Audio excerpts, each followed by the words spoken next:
Every year since 2009, Historic Nashville has compiled an annual list of the city's historic properties endangered by demolition, neglect, or development. We compile this list through a public nominations process revealing the historic buildings and places that matter to the people of this city. Without assistance or intervention, there is a very real possibility these places could soon be lost to history. The next places you'll see comprise the 2020 Nashville Nine. This section of Nashville has changed a lot over the past 53 years, but the Barn Dinner Theater has been here the whole time. Nashville's first professional theater opened in 1967. It closed this October, one of the many stages to fall victim to the coronavirus pandemic. The Red Barn is one of the long-standing landmarks of this community, but its very distinctiveness may make it more likely that a developer will choose to demolish it rather than to find a new use for it. The Boyd House, 1601 Meharry Boulevard.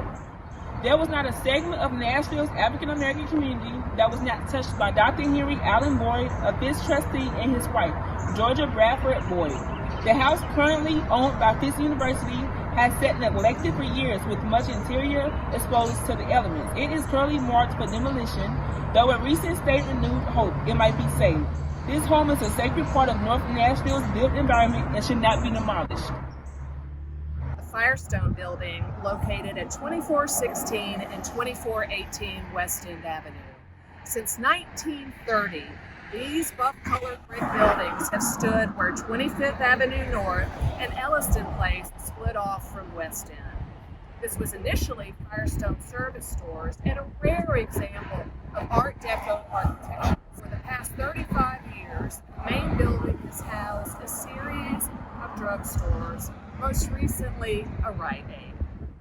The Firestone Building's prominent location puts it at particular risk of development, the kind that seeks to create a newer, larger presence at the expense of our historic integrity.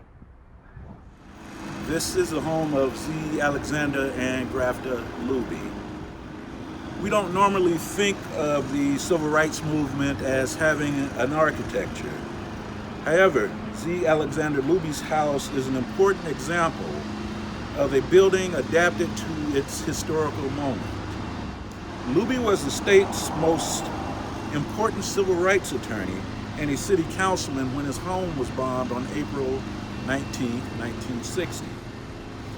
When Luby rebuilt on this site, he fortified the home, moving the entranceway away from the street, putting in high, narrow windows, and installing a bomb shelter. The house is currently unoccupied and off limits to visitors. It deserves better.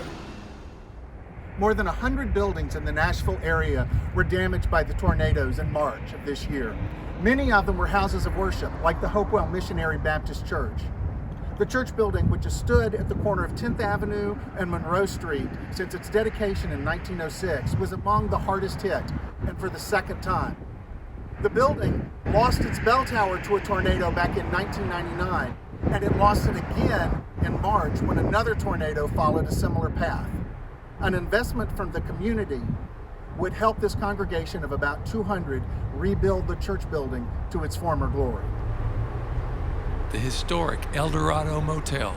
The motel was demolished in 2012, and the only thing standing is this amazing neon sign built by William Otay in 1953, boasting telephones in every room, TV, and a swimming pool. The owner of the motel secured the first bank business loan by an African American in the state of Tennessee. Some of the people that stayed here through the early years of the civil rights movement include B.B. King, Harry Belafonte, The Temptations, and Dr. Martin Luther King. The sign isn't in great shape, but it could be restored, and probably should be. It marks one of the few Green Book listed motels in the state. Tombstones carved by William Edmondson. In 1937, William Edmondson was the first African-American artist to have a solo show at the Museum of Modern Art. But in his lifetime, he was best known for carving headstones like this for his friends, families, and neighbors. Approximately 35 of these stones still exist in African American cemeteries throughout Davidson and Williamson County. As you can see, they're weathered, they're often broken, they're hard to read, and we're hoping to find some way to bring stakeholders together to protect and preserve these examples of Edmondson's main body of work. The Bartholomew Apartments building, with its modernist design, was completed in 1962.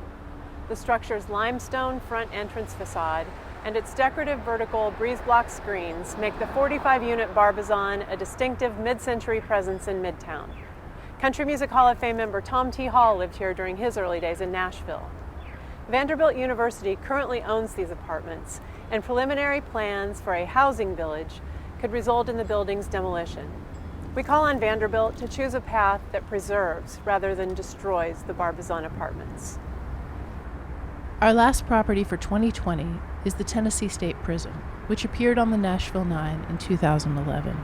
It returns this year with added urgency. When an F3 tornado struck the grounds in March, the general deterioration here turned into devastation, including the loss of about 40 yards of wall on the right wing. The destruction caused by the tornado may mean not every part of the old prison can be saved, but it would be a tragedy to lose it all. Hi, I'm Elizabeth Elkins, president of Historic Nashville. Nashville has experienced an extraordinarily difficult year between the tornado and the pandemic. Prior to each, the city's growth rate made saving historic properties an afterthought. This year, these 9 properties reflect those challenges, as well as underscore our strong commitment to the city's important and long-neglected African American history.